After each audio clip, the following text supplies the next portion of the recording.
Bienvenue dans Retour à soi, l'espace où la spiritualité rencontre le quotidien. Mon nom est Émilie Dedecker et ici on explore comment revenir à soi.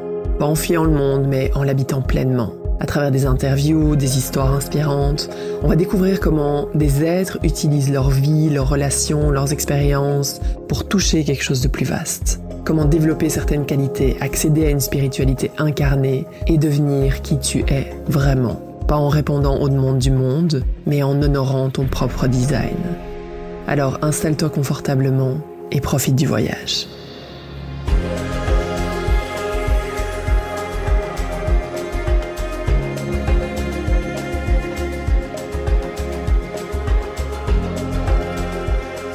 Salut à toi et bienvenue dans ce tout nouvel épisode et premier épisode de Retour à soi, car oui, j'ai changé de nom et je vais t'expliquer pourquoi.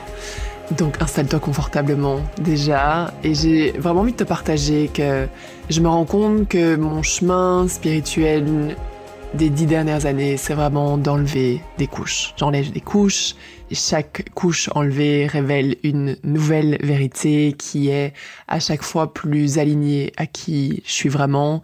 Et je pense que c'est pour ça que les gens aussi m'ont suivi, parce que j'enlève des couches et ça les autorise aussi à enlever des couches. Et donc, il y a vraiment... Et on va en parler plus en profondeur dans cet épisode. C'est quoi l'intérêt d'aller enlever les couches? Qu'est-ce qui se passe réellement là? Et donc, j'ai commencé ce podcast en l'appelant le Kundalini Business Club parce que j'adore le business et c'est quelque chose qui a réellement transformé ma vie. Et donc à ce moment-là, je pensais que vraiment ce que j'apportais au monde, c'était l'expansion à travers le business. Et j'étais convaincue que c'était ma mission, accompagner d'autres entrepreneurs, et je me suis mise dans cette case bien précise de business spirituel, entrepreneuriat, stratégie. C'était clair, c'était défini, et c'était rassurant pour mon système aussi d'une certaine façon, parce que j'amenais vraiment les gens d'un point A à un point B.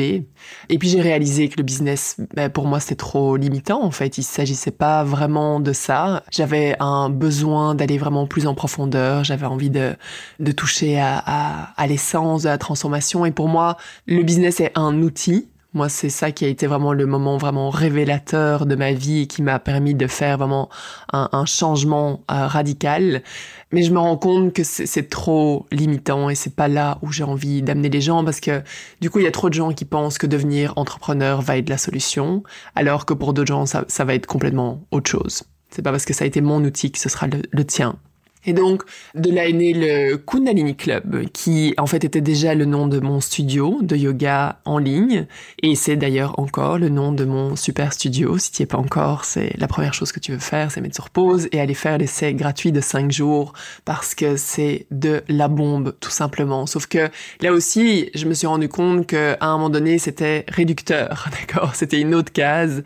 Oui, le Kundalini est un de mes principaux outils, ça a vraiment changé ma vie, ça m'aide au quotidien, je vois la transformation que ça offre aux femmes que j'accompagne, mais je me suis rendu compte que dans le podcast, j'avais envie de parler de beaucoup plus de choses, parce que oui, il y a le Kundalini, mais j'ai fait tellement d'expériences, et je fais tellement d'expériences encore au quotidien, je me fais accompagner, je vis des transformations profondes qui peuvent pas être mises dans la case juste du Kundalini. Et donc je me rendais compte sur les dernières semaines, je me dis ok, mais j'ai envie de parler de ça, et ça rentre pas dans le nom Kundalini Club. Voilà, le Kundalini tout simplement est devenu une autre case, et j'ai envie d'amener des gens. Pour moi, il y a quelque chose qui est très très très fort et très présent depuis quelque temps aussi. C'est d'aller travailler cette interconnectivité et vraiment d'amener des gens super inspirants sur ce podcast. Pour moi, je vois vraiment le succès et le développement des autres personnes, la vie et les expériences que ces personnes-là ont pu vivre, vraiment comme un tremplin pour moi-même. Comment est-ce que ça peut résonner à l'intérieur de moi et me permettre d'avancer et d'accomplir des choses. Donc, j'ai jamais vu ça comme de la concurrence, parce que parfois, je vais aller inviter des gens qui, de l'extérieur, on pourrait croire font la même chose, mais je crois fondamentalement qu'on a toute notre histoire et on est toutes vraiment uniques. Par exemple, j'avais invité Cécilia Germain sur ce podcast partie il y a quelques mois, je pense maintenant. Et là aussi, on aurait pu dire, ok, mais vous faites plus ou moins la même chose. À ce moment-là, je faisais encore de l'accompagnement business. Elle en fait aussi. Elle est très spirituelle, moi aussi. Et donc, on infuse nos enseignements de ça. Sauf que pour moi, c'est pas de la concurrence. C'est comment est-ce qu'on peut s'élever les unes les autres. Et ça va définitivement... Là, je sens que je suis vraiment en joie. Je sens qu'il y a vraiment une grande ouverture parce que le non-retour à soi permet tout, en fait. Permet cette évolution constante dans laquelle je suis. Et j'ai besoin de changement. J'ai vraiment besoin de changement et je sais que les gens qui sont dans mon univers ont besoin de recevoir encore un peu plus cette autorisation de changer les choses. Et donc, évidemment, il y a eu cette petite voix à l'intérieur de moi qui m'a dit « Encore ? Tu vas encore changer de nom ?» Mais au final, je l'écoute plus vraiment. Cette voix, honnêtement, c'est plus la plus bruyante à l'intérieur de moi. À l'époque, c'était la plus bruyante. Aujourd'hui, ça l'est plus. Mes 10 dernières années ont juste été une succession de changements. Et chaque fois, je me donne cette autorisation là et de pas rester figée en fait dans une identité qui me correspond plus, d'avancer, d'évoluer et de me transformer tout simplement. Et donc, il y a eu cette évidence, il y a ce nom qui était présent déjà depuis quelque temps, retour à soi. J'ai un côté un peu extravagant, je veux toujours faire quelque chose de spécial et je veux que mes contenants soient vraiment hors normes et je me suis dit, retour à soi, c'est assez... Est-ce que c'est pas un peu trop banal? Et puis on a tourné on a tourné de différentes façons avec mon mari et au final retour à soi c'est vraiment ça en fait. C'est vraiment vraiment ce que je propose, retourner à son essence et donc let's go, on y va avec ça et ça me permet d'aller explorer tellement de choses qui m'excitent. Donc j'ai hâte d'ouvrir ce nouveau chapitre. Et donc, il y a quelque chose en moi qui est très présent pour le moment. Comme je disais, c'est vraiment cette interconnexion, l'interconnectivité entre les êtres. On évolue dans un monde où on nous fait croire qu'il faut être indépendant. Donc cette image de la femme, et je parle des femmes parce que mon audience est féminine. Je travaille avec les femmes et je sais que pour les hommes, c'est aussi un peu la même chose. Mais on parle beaucoup de cette femme indépendante qui porte tout à bout de bras et qui est incroyable. Il y a cette reconnaissance et tu fais ci et ça, waouh. Et donc, les gens voient ça sur les réseaux et disent « Oh my God, comment est-ce qu'elle fait ?» Moi, je suis juste au bout de ma vie, d'accord? Et je peux te dire que cette femme indépendante crée énormément de souffrance parce qu'elle souffre énormément aussi. Et on forme un champ unifié. Et si tu l'as pas encore expérimenté et que je te dis ça, tu dis c'est bizarre et tout, participe à une de mes retraites, d'accord? Tu vas vite voir ou à des activations de Kundalini ou quand on fait des sessions de yoga Kundalini, on a ce champ unifié qui nous relie toutes. Et j'ai vraiment cette envie, comme je disais, de co-création, de co-créer et plutôt que de vivre dans un monde qui est séparé, où chacune fait toutes ces choses dans son coin et retire une énorme fierté, que j'ai pu vraiment vivre. Il y a cette part de moi qui, je travaille extrêmement fort et je porte à bout de bras toutes ces choses et regarde tout ce que j'ai réussi à créer. Et évidemment, on retire beaucoup de cette fierté-là. Et puis à un moment donné, on commence à s'adoucir. On se rend compte que la vraie force, en fait, c'est de réussir à demander de l'aide, échanger avec les autres, à écouter, à collaborer, à créer des choses énormes, en fait, parce que notre cœur est ouvert et notre cœur est là pour donner et recevoir aussi. Et donc, ça va être une partie de ce qu'on va explorer ici. J'enregistre cet épisode le 27 octobre. Et ça fait un peu moins d'une semaine que je suis revenue de la retraite que j'ai donnée au Maroc. C'est la première retraite que j'ai organisée en solo, même si j'avais une guest teacher, Christelle, qui était là et qui a donné certains ateliers aussi. C'était vraiment la première retraite que je portais un peu à bout de bras seule. Et ça a été une des expériences les plus profondes pour moi et d'une perfection, même si le parfait n'existe pas, mais il y a vraiment une perfection dans ce qui a été vécu, comme si vraiment chaque personne qui faisait partie du chant devait être présente dans cet espace. Il y a eu une connexion, il y a eu entre les participantes, chacune est devenue enseignante aussi de l'autre et le chant énergétique était juste incroyable. C'était comme un jeu de cartes absolument parfait. J'ai envie de te partager ici un framework spirituel, donc comme un un cadre spirituel, comme un blueprint. Je sais que j'utilise des mots en anglais, je suis désolée, d'accord, tu comprendras après. Le meilleur mot que je trouve, c'est vraiment le framework spirituel de Ken Wilber, qui est extrêmement simple et qui parle un peu de ce qu'on vit tout au long de notre vie et ce qu'on a pu vivre en micro à la retraite. Et donc ce framework, c'est growing up, clearing up, waking up, showing up. Donc il y a 4 étapes. D'accord? Donc growing up, c'est la période de notre vie où on grandit. Donc c'est vraiment notre corps, notre être est totalement ouvert aux personnes qui nous sont proches. On dit que quand on est, il y a vraiment nos 5 corps qui sont ouverts complètement à recevoir ce que les personnes de notre entourage ont à nous donner ou ce qu'ils nous enseignent à ce moment-là. Donc tout est complètement ouvert et on absorbe totalement les empreintes culturelles, familiales, les codes, parce que c'est notre façon de survivre et on veut être accepté par la tribu. Et donc on grandit, on accumule toutes ces croyances, tous ces conditionnements, parce qu'on veut faire partie du groupe, on veut être aimé, accepté et reconnu. On nous apprend dès le plus jeune âge à avoir notre énergie tournée vers l'extérieur, donc vers les objectifs. Si tu fais des bonnes études, si tu es bonne à l'école, waouh, on va être content. Donc mon énergie est toujours tournée vers les carottes que je dois atteindre, les objectifs qu'il faut que j'atteigne pour satisfaire la tribu.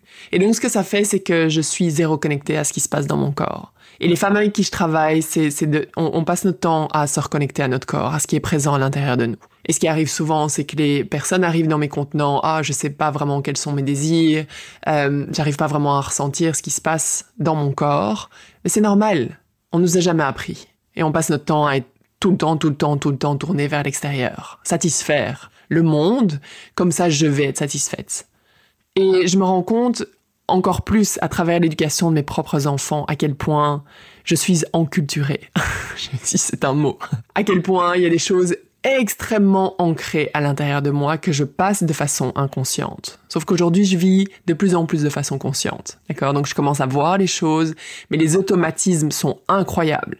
Et j'éduque mes enfants d'une façon où je leur permets de remettre en question mes propres incohérences. Je peux pas leur dire tais-toi, fais ça, sans qu'il y ait aucune cohérence derrière, ça fonctionne plus. De toute façon, même toute la génération qui arrive est comme ça. On peut plus juste dire ça, il faut être cohérent. Il y a eu énormément d'incohérences par le passé. J'insiste sur cette éducation-là parce que ça m'excite et je veux éviter des années de thérapie à mes enfants. Mais disons que dans notre foyer, j'essaie de faire autant que possible, leur donner l'espace de s'exprimer. Et moi, c'est le genre d'environnement dans lequel j'ai envie d'évoluer et d'avancer. Ensuite, on passe dans la deuxième étape, c'est le cleaning up, enlever les couches. À un moment donné, tu te rends compte que, et peut-être jamais pour certaines personnes, ou très très tard, il y en a d'autres qui vont l'avoir très tôt, le clearing up, ok? C'est vraiment cette période où tu commences à enlever les couches. Là, tu te rends compte qu'il y a beaucoup de choses qui t'appartiennent pas. Et les unes après les autres. Et ça met du temps, ça prend du temps. Parfois, tu te dis, c'est pas possible que je fasse ce travail depuis autant de temps, et que il y a encore ça. Il y a encore ça qui est présent. C'est vraiment, vraiment, vraiment ancré à l'intérieur de nous. Et l'idée ici, c'est de revenir petit à petit à ton essence, à qui t'es réellement. Et là, au fil du temps, au fil des jours, tu te dis, ok, mais non, en fait, ça m'appartient pas. Et tu te rends compte à quel point c'est fou, c'est comme un château de cartes, en fait. Un château de cartes sur lequel t'as bâti ta vie. Et là, tu commences à enlever 1 carte, 2 cartes, et c'est là où tout commence à s'effondrer. C'est à ce moment-là qu'on parle, par exemple, de nuit noire de l'âme, de mort de l'ego, des choses qui sont extrêmement douloureuses, parce que c'est toute ta réalité qui s'effondre. Et évidemment qu'on peut avoir des moments de remise en question. Tu sais, pourquoi? Et plein de fois, je me suis dit, mais pourquoi je fais ça, en fait? Pourquoi est-ce que je reste pas juste dans ma petite vie pépère, comme avant? Facile, simple. Et la raison pour laquelle ça se passe, c'est qu'en fait, il n'y a pas d'autres possibilités. Ça fait partie de la raison pour laquelle tu es sur Terre. Tu dois apprendre tu fais partie de ces personnes qui ont besoin d'explorer. Je peux pas faire autrement. J'ai tout le temps besoin d'explorer plus, j'ai tout le temps besoin de comprendre plus, d'enlever des couches, revenir à mon essence, comprendre la raison pour laquelle je suis là. Et tu peux plus regarder en arrière. Je suis sûre que tu fais partie de ces personnes qui peuvent plus vraiment regarder en arrière, même si tu as touché juste un tout petit peu. Tu peux pas désapprendre ce que tu sais. Par contre, tu peux désapprendre tout ce qu'on t'a donné durant tes premières années. Tu peux commencer à changer. Ok, bon, ça c'est culturel, ça c'est familial, peut-être que ça m'appartient pas. Et je dis pas que toutes les choses familiales sont mauvaises, absolument pas. Il y a plein de choses qui sont absolument divines et magnifiques. C'est juste que parfois il y a des choses qui sont transmises de façon inconsciente. Que même nos parents ont souffert de ça, nos grands-parents ont souffert de ça, et inconsciemment on le transmet. Et c'est ça l'élévation de conscience dont on parle. Et c'est ici que l'entourage devient crucial. Ce qui est super important dans ces moments-là, c'est d'être entouré de gens qui vont pas essayer de lisser ton processus ou te dire « Ah oui, tout ira bien, t'inquiète, c'est bon, c'est bon, c'est bon. » Non. T'as besoin d'être avec des gens qui t'autorisent à être pleinement dans ton chaos. Juste qu'ils te disent je vois ta peine et je suis avec toi. Et je t'accepte exactement comme t'es. On change rien, d'accord? Je suis pleinement avec toi, je respire avec toi. Et on fait ce processus dans Satnam. Et toutes les filles disent à quel point c'est libérateur de pas avoir quelqu'un qui essaye de lisser ce que tu vis ou qui essaye d'apporter une solution. Non, j'ai juste besoin de vivre pleinement ma peine, ma douleur, ma tristesse, ces émotions qu'on considère comme négatives. Et on vit dans une société où on veut absolument éviter tout ça.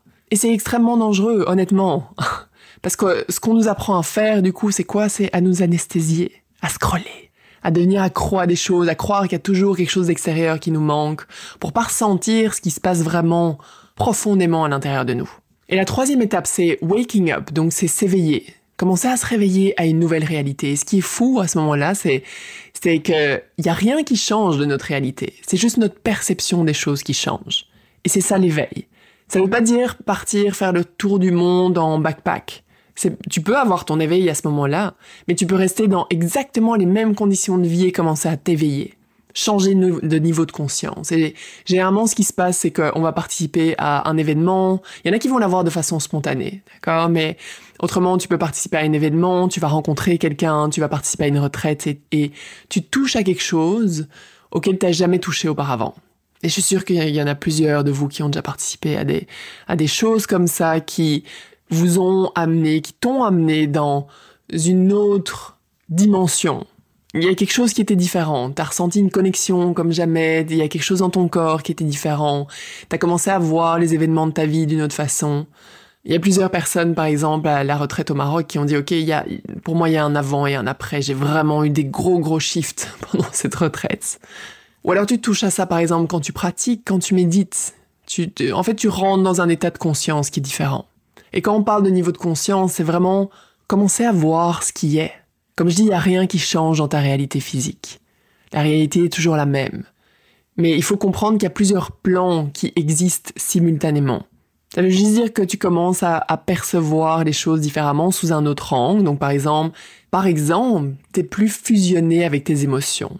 Oh, il m'arrive toujours ça, c'est toujours la même chose, il y a toujours ça, j'en veux au monde, ou je suis chaotique, je suis ci, je suis ça. Et d'un coup, tu te rends compte que, ok, non, en fait, je suis pas ça. Là, c'est ma réalité, c'est le nuage qui passe, mais je ne suis pas ça. Et donc, qui est la personne qui observe ces émotions? Qui est l'observateur? Et ça te fait changer complètement ta réalité. Ça veut dire que ce n'est pas qui tu es. Je suis pas mes croyances limitantes, je suis pas tout ce qui m'arrive actuellement. Et tu commences à prendre du recul. Et à partir du moment où tu réussis à prendre du recul, c'est extrêmement différent dans la façon dont tu vas vivre ta vie. C'est ça qui va se transformer réellement. Parce que tu es plus fusionné avec ce qui t'arrive. Et je veux juste nommer un piège ici, d'accord? Quand tu commences ton chemin spirituel, il y a une chose qu'on a tendance à faire quand on commence à découvrir qu'il y a autre chose. C'est ce que une de mes enseignantes appelle le specialitis. Et il y en a plusieurs d'entre vous qui l'ont déjà entendu, d'accord? C'est qu'on commence à se sentir spécial, supérieur par rapport aux autres parce qu'on a découvert quelque chose que les autres ne comprennent pas. Les autres sont endormis, moi je suis éveillé. Et je veux juste dire que c'est une tendance normale. La majorité des gens qui commencent à évoluer sur leur chemin spirituel vont vivre ça à un moment donné parce qu'ils ont découvert quelque chose de complètement incroyable. Et l'autre tendance qu'il peut y avoir, et je veux juste dire que ça pèse avec le temps, d'accord? Parce qu'on se rend compte que tout le monde est sur son chemin. Il n'y a pas une personne qui est au-dessus de l'autre. Parce qu'on forme un champ interconnecté. On forme un, d'accord? Et l'autre tendance, c'est de vouloir partir dans les hautes sphères. Chose que j'ai absolument voulu faire. Donc dans les chakras supérieurs, de partir très haut pour fuir la réalité qui t'ennuie, parce que t'as pas encore appris, oui, tu touches à ça dans les retraites ou dans des expériences, mais il y a toujours ce quotidien qui te rattrape constamment. Sauf que c'est pas ça la vraie spiritualité. Ça s'appelle fuir en fait, tout simplement. C'est comme si je prenais de la drogue ou que je buvais de l'alcool pour échapper à la réalité. C'est exactement la même chose. On a besoin d'aller dans ces espaces pour aller ressentir ces choses-là et on n'arrive pas à le vivre au quotidien. Et le véritable éveil, c'est réussir à amener ça dans ton quotidien. Comprendre que on t'a donné des cartes à la naissance. Ce que tu vis maintenant, ta réalité. Que ce soit de la douleur, de la souffrance, des choses difficiles, des trucs que tu as envie de fuir, ces cartes sont là pour une raison. Vraiment. Alors comment est-ce que tu peux amener ce que tu vis dans ces endroits spirituels, les méditations, vraiment dans ton quotidien? Comment est-ce que tu peux commencer à pratiquer, utiliser ton quotidien comme la vraie pratique? C'est ça la vraie pratique. Et donc waking up, clearing up, c'est des choses qui peuvent se passer en simultané. C'est un processus qui peut être vraiment long à intégrer profondément. C'est le chemin d'une vie, l'aventure d'une vie, et qui demande de la pratique et des décisions et des choix quotidiens. Et la dernière étape, c'est vraiment showing up. Donc, comment est-ce que tu peux show up dans le monde? Il y a Ramdas qui disait justement, ton karma définit ton dharma. Et ton karma, c'est ce avec quoi t'es né. C'est ton quotidien, c'est tes cartes, c'est ce dont je parlais. Ce que tu vis, tes challenges, ta vie 3D, toutes les choses qui peuvent t'énerver, toutes les choses qui te mettent en joie, les hauts, les bas, tout. La réalité actuelle de ta vie, c'est ton karma, qui est la conséquence d'actions passées. Et pourquoi est-ce que ça définit ton dharma? C'est parce que à partir du moment où tu commences à t'éveiller et à prendre conscience que tu vis cette réalité-là pour une raison et que ça devient ton terrain de jeu pour commencer à grandir et à évoluer, tu vas réussir à transmuter et changer réellement ta réalité. Et automatiquement, ça va devenir ta mission. Automatiquement, tu vas commencer à accompagner d'autres personnes. Et on devrait, en fait, je dis automatiquement, peut-être pas, en fait, peut-être que tu vas décider de le garder pour toi, mais quoi qu'il arrive, ça va avoir un impact sur ton entourage. Et c'est comme ça que tu vas vraiment aller transformer le monde.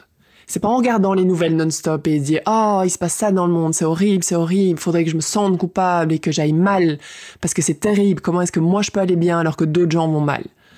C'est pas comme ça qu'on change le monde. Ça, c'est juste tirer tout le monde vers le bas. Donc comment est-ce que ton karma peut commencer à devenir ton dharma, ton chemin, pour vraiment être au service de l'autre? Donc je te donne un exemple pour moi, personnellement.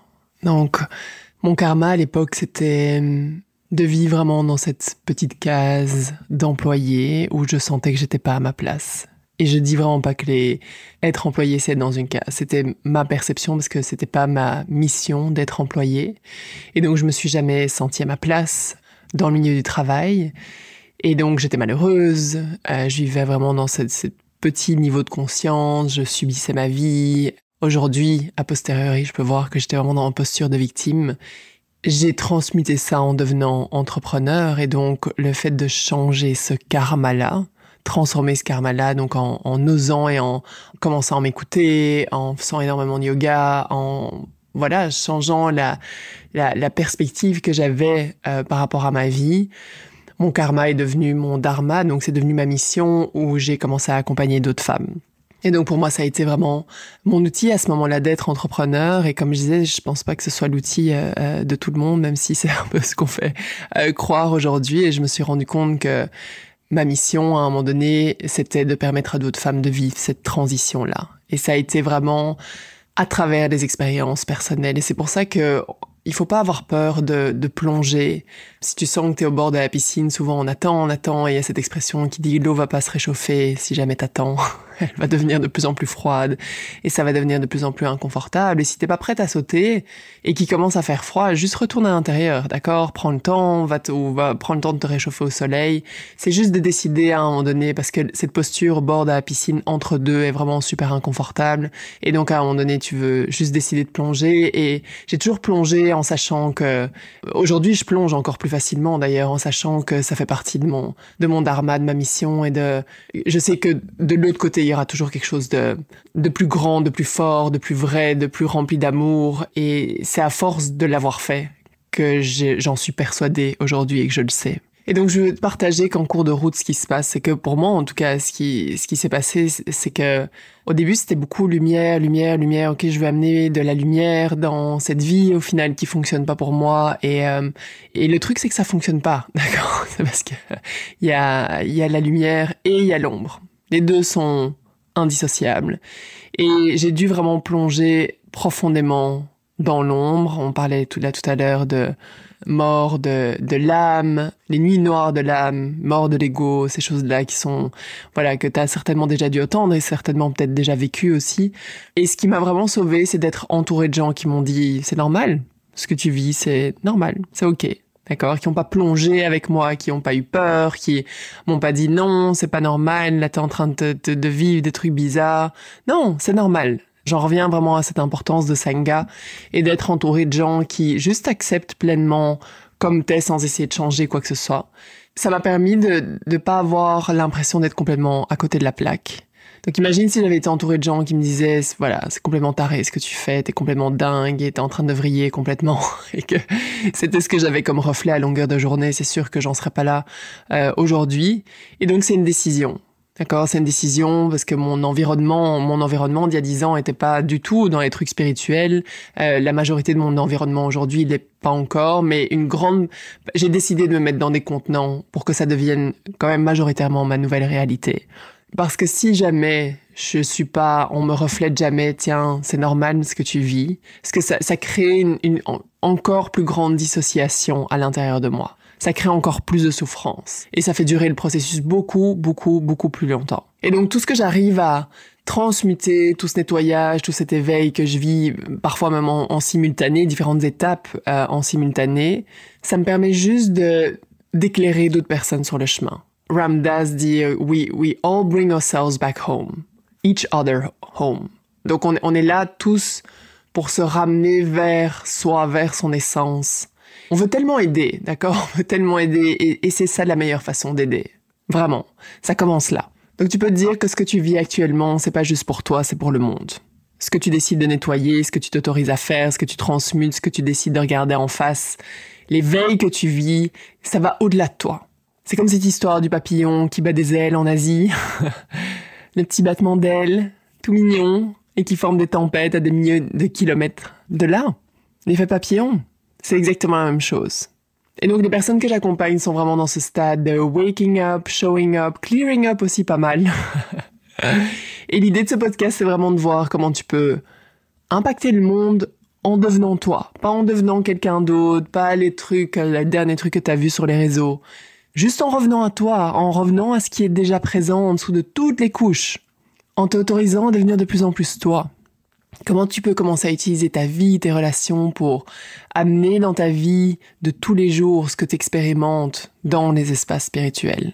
Parce que ce qui se passe, comme je disais, dans les premières années d'exploration, c'est qu'il y a vraiment cette tendance à se déconnecter du monde. Et donc l'invitation ici est vraiment de sentir ce qui se passe dans ton corps, d'être totalement présente dans ton corps.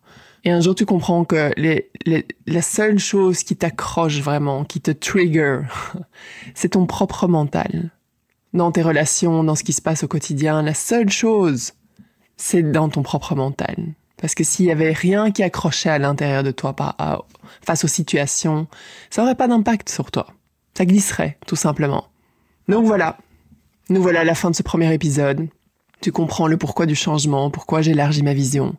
Pourquoi je m'autorise encore et encore à explorer toutes les facettes du retour à soi. Et merci à toi d'être là. Je serais curieuse d'avoir ton retour sur ce changement de nom, sur cet épisode, voir comment ça résonne à l'intérieur de toi. Et si tu as envie de plonger avec moi plus en profondeur, il y a 2 espaces. Il y a le Kundalini Club, qui est l'espace virtuel au quotidien pour ramener plus de vie dans ta vie, Kundalini, des activations d'énergie vitale, yoga Kundalini. Il y a du yoga du visage et une super belle communauté. Et si tu as envie d'aller encore plus en profondeur, il y a la liste d'attente qui est ouverte pour la 2e cohorte de Satnam. Et ce qu'on vit actuellement est juste incroyable, d'accord? Si tu fais partie de ces personnes qui ont envie de comprendre, d'aller en profondeur, de voir l'ombre et la lumière, d'être vu vraiment tel que t'es réellement, accepté tel que t'es et vivre vraiment des transformations puissantes, c'est 4 mois d'accompagnement en groupe. Il y a une retraite dans un lieu de rêve, parce que j'adore les lieux de rêve. Et les places sont limitées, on commence mi-février. Donc t'as tous les liens en bas de cet épisode. Et that's it. Satnam.